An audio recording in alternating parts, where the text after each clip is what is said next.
we came down to the beach, and I brought Crooks with me. Hey, Crooks. And Crooks is going crazy. He does not like being outside on a leash. He doesn't like being in the rain. Oh my gosh, sorry guy. And Bambi just wants to run. So, and there are dogs. Go say hi. So, I was just on the phone with my agent for like 30 minutes or whatever. We're talking about cancellation fees and all that kind of stuff. There's someone coming with a dog, so I'll talk to you in a minute. Hey, Bams. Hey, Crooks. So anyways, as I was saying, I was on the phone with my agent, and we were talking about there's something in the contract between UBCP, which is the Union of BC Performers, and the productions, where if they book you for a day of work, oh, sorry, Crooks. Let's go, Bams. Good boy. Where if they book you for a day of work, then you're supposed to get something called the cancellation fee if they say that you're not going to work that day anymore. So that's what happened for a couple days this week, and I was talking to my agent, and yeah, so we were going back and forth, and we were talking about that. And I don't really have any problem getting work, so we decided not to go after the cancellation fee because production and oh man, this cat's claws are crazy. Production and casting and everybody can choose to hire me or choose not to hire me for whatever reason they have. And I would rather stay in the good books and be hired for future dates than to worry about the cancellation fee, because I am still going to work on those days but on something else. So it's not that big of a deal.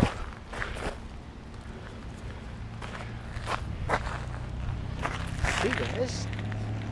Hey guys. So we were talking about that. So I work tomorrow but on something else, and Thursday, Friday. I will probably work Friday.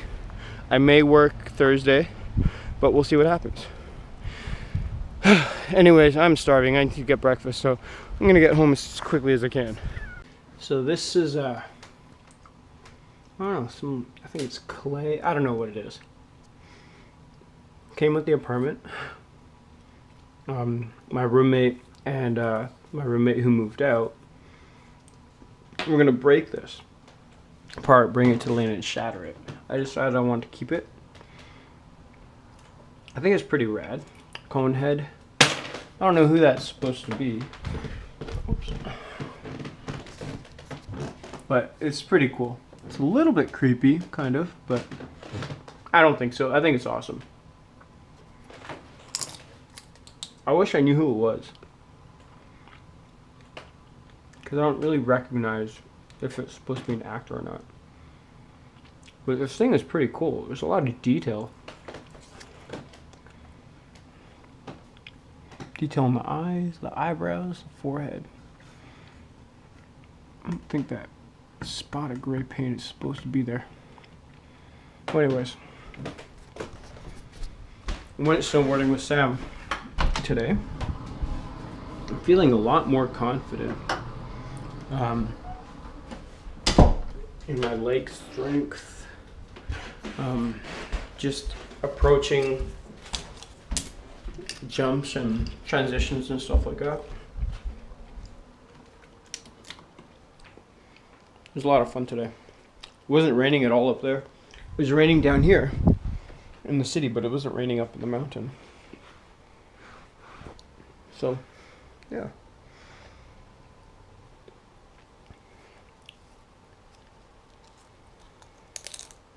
So, a thing that I used to do was photography. I still do photography, but I just don't do it as a job anymore. I'm trying to figure out how I can. Anyways, and this is a 5D2. It's an old camera. It's not that good. It's good, but not compared to the new cameras. And this is my 70-200 at 2.8 IS. This is Canon gear, and I vinyl wrapped it in mossy oak vinyl wrap. I think it looks pretty rad.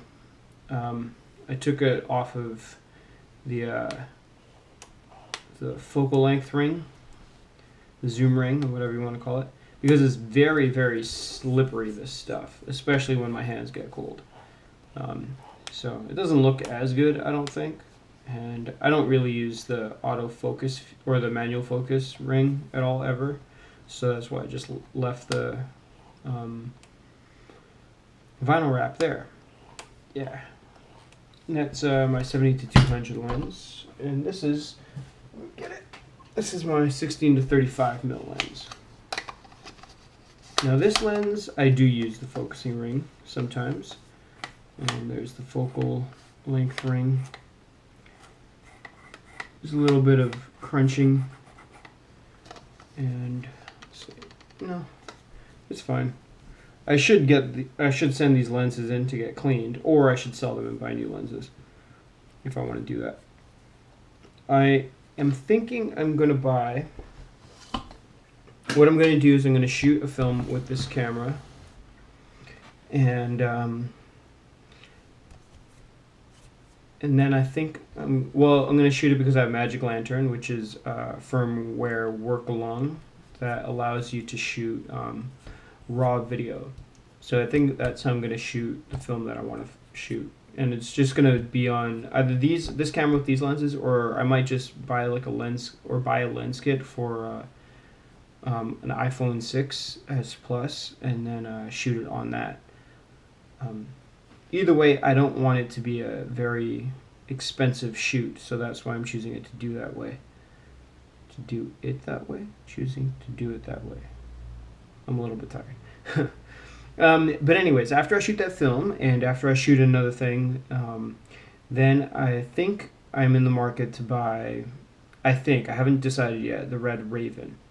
The Red Raven seems like a decent camera.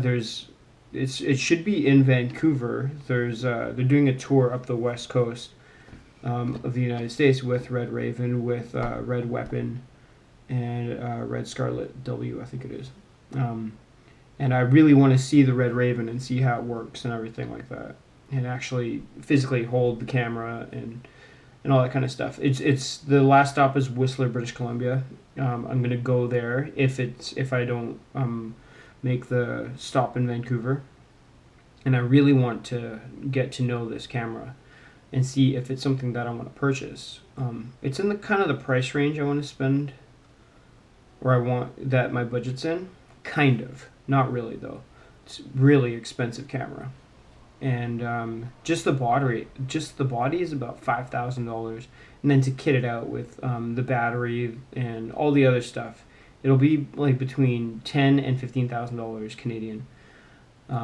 Probably closer to $15,000, but I'm pretty good at finding used equipment and getting really good deals on that. So maybe it'll be closer to $10,000. Hopefully it's close to $10,000, because that's still a buttload of money. But after I spend that money, then I will have a camera, and I already have a decent Canon lens kit, and I have some M42 lenses, and I have some decent lenses that I can use. Anyways, that might be the direction that I want to go with my camera gear. I like photography, but I think the photography market is very saturated, and not so much that I don't think I'm good at photography, but that I think when it comes to, like, say for example, wedding photography, I like wedding photography, it's fun, but I don't see why people get wedding photographers. I don't understand it. I get it, it's cool, whatever, but if there's only really like 10 shots you want to get in total, I see that you can totally do that staged after the wedding or before the wedding, and have a really, really fun wedding photography session and not stressed out at all. And then, because everybody at the wedding already has their camera, they're already trying to get position to get the best pictures. And I guess for people who really want to guarantee that they get some pictures, I get it. I understand it. But at the same time, I don't get it. Yeah, because as a couple, if I were to get married, I think people taking the pictures are the ones who want to have the pictures. Yeah, I don't know how to explain it. It just seems like a lot of, like, I don't know. It just seems so, how do I put it? Superficial, maybe? I saw this one video. It's, I don't know, some viral video. You call it viral. Sorry, I'm not saying the video's stupid. I mean, like, the whole idea of something being viral. This video shared on Facebook, and it's the groomsmen. They created this whole dance for the bride, which is cute and all. It's cool, but it seems as though people are doing those things more so for, like, the shares, the views, and the accolades of doing it, rather than to do something cute and fun for the person that they love. Like, it's not as though, like, that person loves, or that groom loves his wife more. Like, I don't know. It just seems like so cheesy, because it's obviously filmed, and it's obviously the idea was there that, yeah, we're gonna put this online and we're gonna get so many views. It just seems, I don't know. Maybe not. Maybe I'm totally mistaken, but that's how it comes off to me. And I don't know, that kind of, like, fake show of love, it just seems so cheesy to me. And that's what a lot of, I think, weddings are, or just to, like, show how extravagant we can have our wedding. And I don't know, to me it just, sorry, I'm switching camera positions. There we go. It just seems like, I don't know. Yeah, and I don't even like doing photography for the accolades. I don't know. I have so many pictures that I've taken that I don't care for sharing with people. I don't care what people think of my photography. I don't do it. I don't necessarily do it so that people think I'm a good photographer. I do it because I want to do photography, and I like taking pictures. Yeah, I don't know. I just want to take pictures, and I want to have fun doing it. And I find that when I'm doing it for work, it takes the fun out of doing photography. And I would rather not do it for work and get paid less or whatever, or not make money from it, and enjoy that I do it. Or maybe I'm just taking the wrong jobs. That's probably more the case. Anyways, I'm tired, so I tend to ramble a lot when I'm tired. Yeah.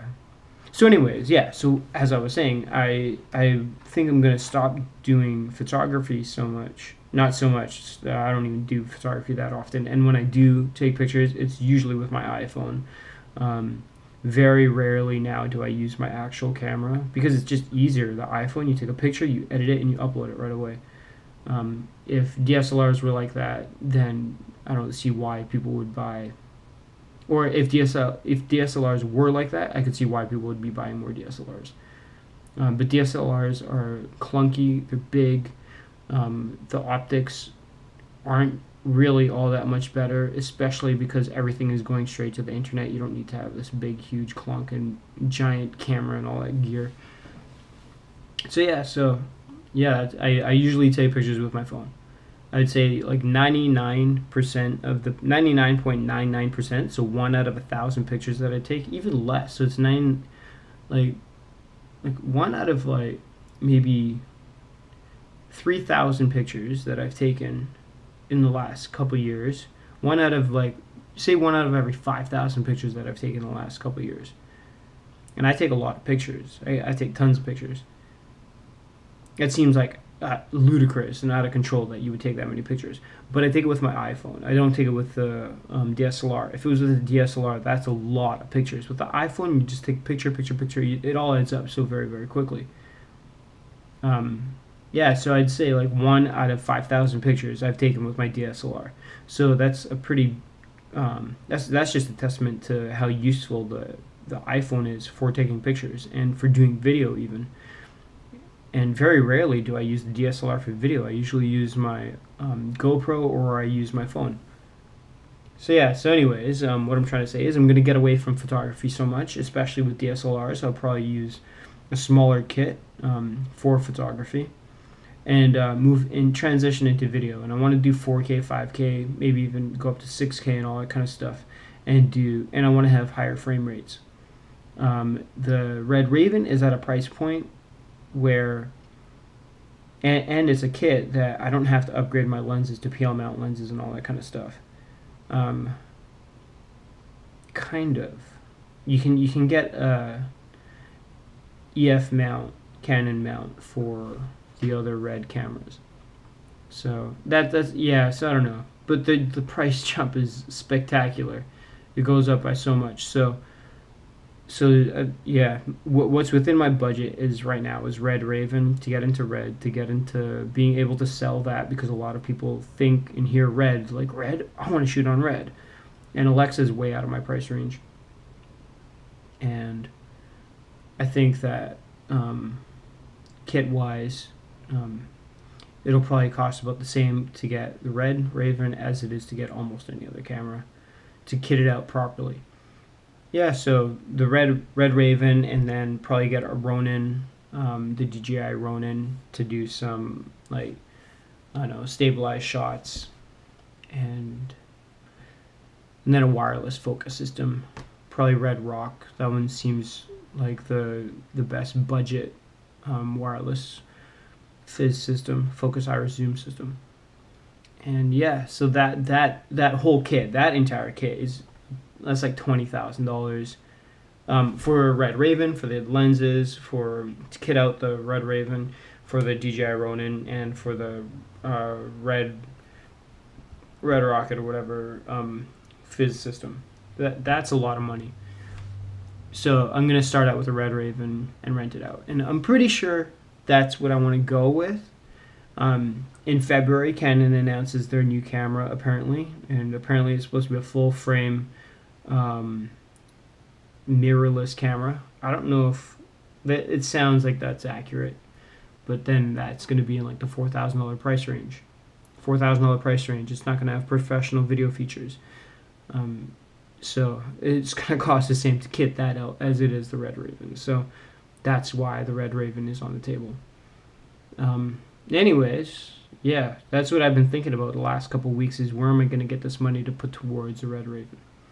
And yeah, that just means I have to hustle more. That just means I gotta work my butt off and get on set, audition, get acting roles, do as much as I can to make money so that I can afford what I want to do work-wise and all that kind of stuff. And I want to be able to upload higher quality videos to YouTube and all that kind of stuff.